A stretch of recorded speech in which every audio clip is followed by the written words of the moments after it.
Welcome back to Moneyline Plus, everyone. I hope everyone's staying warm today and ready to win some money.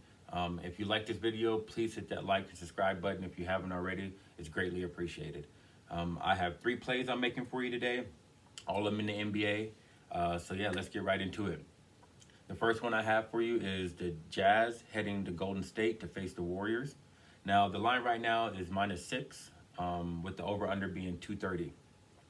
Now, injuries won't be an issue for this game. Both teams will have both their players and their role players coming off the bench, so we should see a fully healthy squad today. Last time they played, Steph went for 24, 7, and 7. He didn't get much help from the rest of his team, though. And the Jazz kind of had their way with them. 6 guys scored in double digits, and Rudy Gobert had, I think, 14 or 16 rebounds. He kind of controlled the glass, and I expect him to do more of the same in this game. Now, overall, the Jazz are rolling this year. They got a league's best 28, and they're a league's best 28-9 record, and they are covering machines. They're 25-11 this year against the spread.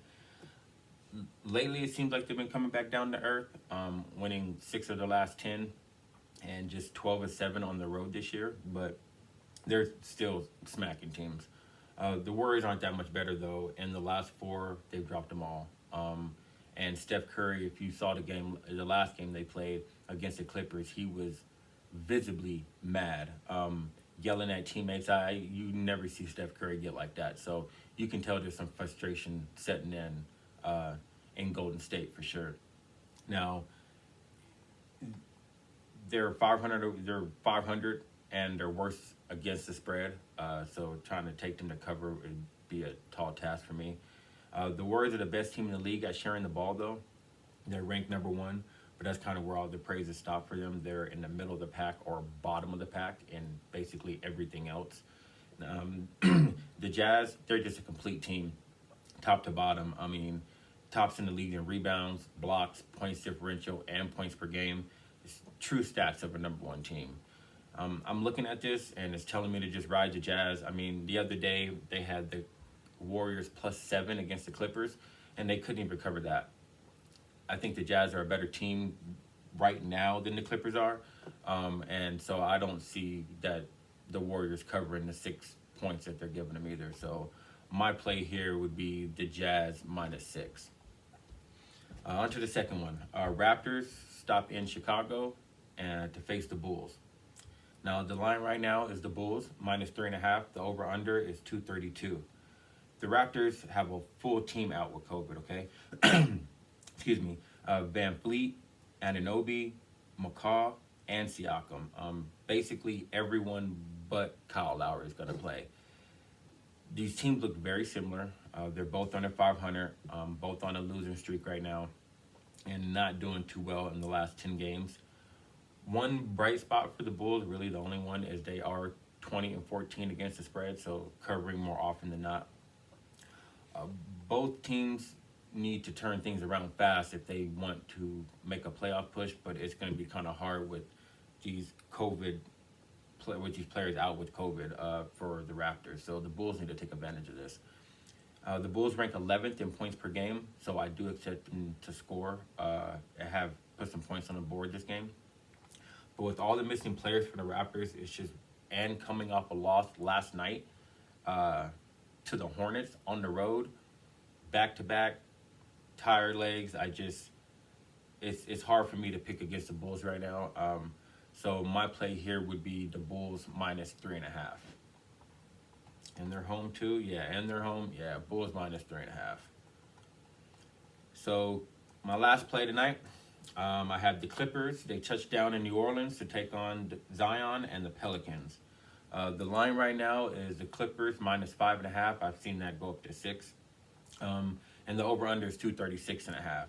Now, J.J. Redick is the only person out for the Pelicans. He's having a non-surgical procedure on his heel, whatever that means. But he won't be in this game. And for the Clippers, the only person out is Patrick Beverley. He has a sore knee. So, again, 2 pretty healthy squads. Now, the Clippers are just a far superior team than the Pelicans. I mean, over the last 10 games, they've looked pretty identical, but the Clippers beat the Pelicans the first game this year 111-106. 5-point spread. That's probably why the spread is at 6 now.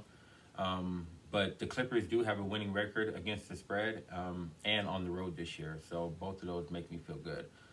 LA doesn't really stand out in anything. Top 5 in points per game, but the Pelicans are right behind them at number 6. So I see a high-scoring game.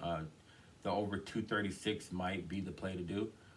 Now Zion's been on a scoring tear lately. He's actually scored more points than anybody in NBA history in the first 60 games. 1,400, okay, almost 1,500 points in the first 60 games, which is really good for someone that doesn't have a jumper. But Kawhi might be the only wing defender that is strong enough to keep up with Zion when he penetrates the paint because he has no jumper. We know he's trying to get to the rim. So Kawhi, I think, can help slow down Zion to a minimum. And I think the Clippers are just a well-oiled machine this year. They have both of their stars. The Pelicans have both of their stars. But I would definitely take the Clipper stars over this with Kawhi and PG. So my play here would be the Clippers minus 5.5 or 6, depending on what book you're on. So quick recap. I have Jazz minus 6.5, Bulls minus 3.5, and the Clippers minus 5.5, okay? So, yeah, I hope you win some money today. I hope you're staying warm. It's cold outside. That's it for me here at MoneyLine Plus. And, yeah, I hope you win some money, and good luck tonight.